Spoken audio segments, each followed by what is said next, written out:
Hello students, how are you? I hope you all are fine. Today we will discuss nutrition in bacteria. आज के topic में हम bacteria की nutrition को detail में study करेंगे. The bacteria can be classified into two nutritional categories on the basis of their nutritional requirements, the autotrophic and heterotrophic. अब जो बैक्टीरिया है उसको क्लासीफाई किया गया है न्यूट्रिशनल कैटेगरीज की बेसिस पे दो कैटेगरीज में. एक तो ऑटोट्रॉपिक है and second heterotrophic. Automatic means के जो अपनी फूड को खुद प्रिपेयर करते हैं एंड हेटरोट्रॉपिक बैक्टीरिया मीन्स के जो खुद प्रिपेयर नहीं करते और रेडी प्रिपेयर्ड फूड पे डिपेंड करते हैं. First of all, we will discuss autotrophic bacteria, the bacteria that are able to synthesize organic compounds necessary for their survival from simple inorganic substances are called autotrophic bacteria. जो bacteria खुद synthesise कर सकते हैं अपनी food को, organic compounds को जो कि उनके सर्वाइवल के लिए ज़रूरी हैं, ऑर्गेनिक कंपाउंड्स को सिंपल इनऑर्गेनिक सब्सटेंसेस में, उनको क्या कहेंगे? Autotrophic bacteria.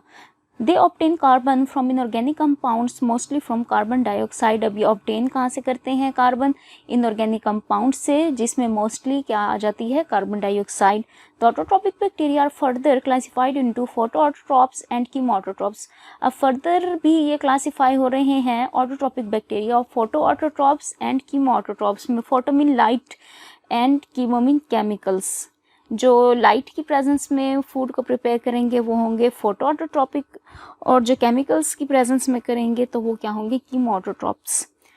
फोटोऑटोट्रॉप्स, the bacteria in which the energy source is light are called photoautotrophs. अब वो बैक्टीरिया जिनकी सोर्स ऑफ एनर्जी क्या है? लाइट है, तो वो क्या होंगे? क्या कहलाएंगे? Photoautotrophs. These bacteria possesses chlorophyll, therefore these are able to manufacture their own food. अब ये बैक्टीरिया क्लोरोफिल इनके पास होता है, पिगमेंट, जिसकी वजह से ये अपनी फूड खुद प्रिपेयर कर सकते हैं. These are also called photosynthetic bacteria. इसके अलावा इनको photosynthetic bacteria भी कहा जाता है. The bacterial chlorophyll is similar in structure to the chlorophyll found in the plant cells. However, it is not contained in the chloroplasts. तो जो bacteria है, जो बैक्टीरियल क्लोरोफिल है, वो बिल्कुल उसका जो स्ट्रक्चर है सिमिलर है उस क्लोरोफिल के साथ, उस पिगमेंट के साथ जो कि प्लांट सेल्स में प्रेजेंट है. बट जो है ये क्लोरोप्लास्ट कंटेन नहीं करती, जो कि जस्ट प्लांट सेल्स करते हैं. It is disperse through out the cytoplasm of the bacteria. अब ये जो बैक्टीरिया के पूरे साइटोप्लाज्म में फैली हुई है. Photosynthetic bacteria use sunlight a source of energy. अब जो फोटोसिंथेटिक बैक्टीरिया हैं ये सनलाइट एनर्जी यूज़ करते हैं, सनलाइट यूज़ करते हैं as a source of energy. The hydrogen source is H2S hydrogen sulphide instead of water. In these bacteria the sulphur is release during the process. अब जो hydrogen है ये source है hydrogen sulphide का water की जगह बैक्टीरिया में, और ये वाटर किस में यूज़ हो रहा था? प्लांट्स में. And sulphur is release during the process, और सल्फर रिलीज होगी, आप इक्वेशन में देख सकते हैं. 2H2S plus CO2 gives CH2O plus 2S plus H2O in the presence of light and bacteriochlorophyll. The phototrophs may be, अब फोटोट्रॉप्स हो सकते हैं purple sulphur bacteria, green sulphur bacteria, purple non sulphur bacteria. Purple sulfur bacteria, the bacteria which use sulfur compounds as source of electrons and protons, for example chromatimocani. अब आप equation में देखें, अब जो बैक्टीरिया हैं वो यूज़ कर रहे हैं सल्फर कंपाउंड्स को as a source of electrons and protons, जिनकी एग्जांपल में हमारे पास क्या आ जाती हैं? क्रोमेटियमोकनी. 2CO2 plus 5H2O plus Na2S2O3 gives 2CH2O plus 2H2 plus NHSO2 plus energy. अब ग्रीन सल्फर बैक्टीरिया की तरफ देखें तो these bacteria use H2S as source of electrons and protons, for example Chlorobium and Chlorobacterium. अब जो green sulphur bacteria हैं ये use करते हैं H2S को as a source of electrons and protons. इनकी एग्जांपल में आ जाती हैं क्लोरोबियम एंड क्लोरोबैक्टीरियम. इक्वेशन देखें, 2H2S plus CO2 gives CH2O plus 2S plus H2O. Purple non sulphur bacteria, These bacteria use organic compounds as source of electrons and protons. अब purple non sulphur bacteria use करते हैं organic compounds को as a source of electron and proton. इनकी examples में आ जाती हैं Rhodospirillum rubrum which use propyl alcohol. Equation check करें. 2CH3CHOHCH3 gives CH2O plus CH3COCH3 plus H2O. Now chemotropes. The bacteria which derive energy from oxidation of inorganic chemical substances during respiration are called chemotropes. अब वो bacteria जो अपनी energy drive कर रही हैं oxidation से, किसकी, इनऑर्गेनिक केमिकल सब्सटेंसेस की, रेस्पिरेशन के दौरान, अब ये क्या कहलाएंगे, chemotropes. These bacteria play important roles in the biosphere, principally in maintaining soil fertility through their activities in the nitrogen cycle. अब बैक्टीरिया इंपॉर्टेंट रोल प्ले कर रहा है बायोस्फीयर में, और देखा जाए तो ये मेंटेन करता है सोइल की फर्टिलिटी को अपनी एक्टिविटीज़ के through, like nitrogen cycle.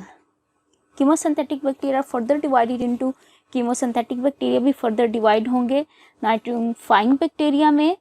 These bacteria inhabit the soil and oxidize ammonia into nitrites, for example nitrosomonas, or nitrites into nitrates, for example nitrobacter.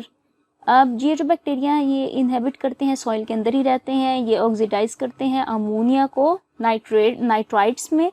इनकी एग्जांपल में आ जाता है नाइट्रोसोमोनास, या फिर जो नाइट्राइट्स हैं ये सिंपल नाइट्रेट्स में कन्वर्ट हो जाते हैं. इनकी एग्जांपल आ जाती है Nitrobacter. The energy released is used by this bacteria in synthesis of food. और फूड की सिंथेसिस में इनकी एनर्जी भी यूज़ होती है. इक्वेशन चेक करें.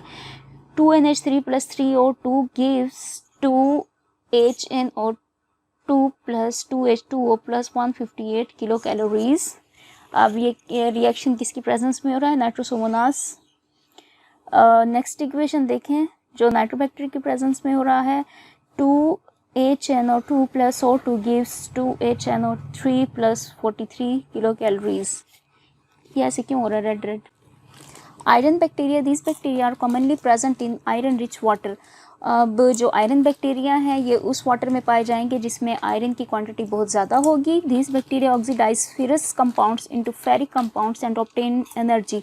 अब ये जो बैक्टीरिया हैं आयरन बैक्टीरिया ये ऑक्सीडाइज करेंगे फेरस कंपाउंड्स को फेरिक एसिड कंपाउंड्स में और ऑब्टेन करेंगे अपनी energy. Common examples are Leptothrix, Cladothrix and फेरोबैसिलस.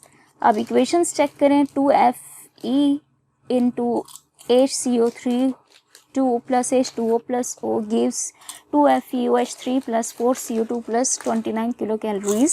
Next equation देखें. 4FeCO3 plus O2 plus 6H2O gives 4FeOH3 plus 4CO2 plus 81 kilocalories.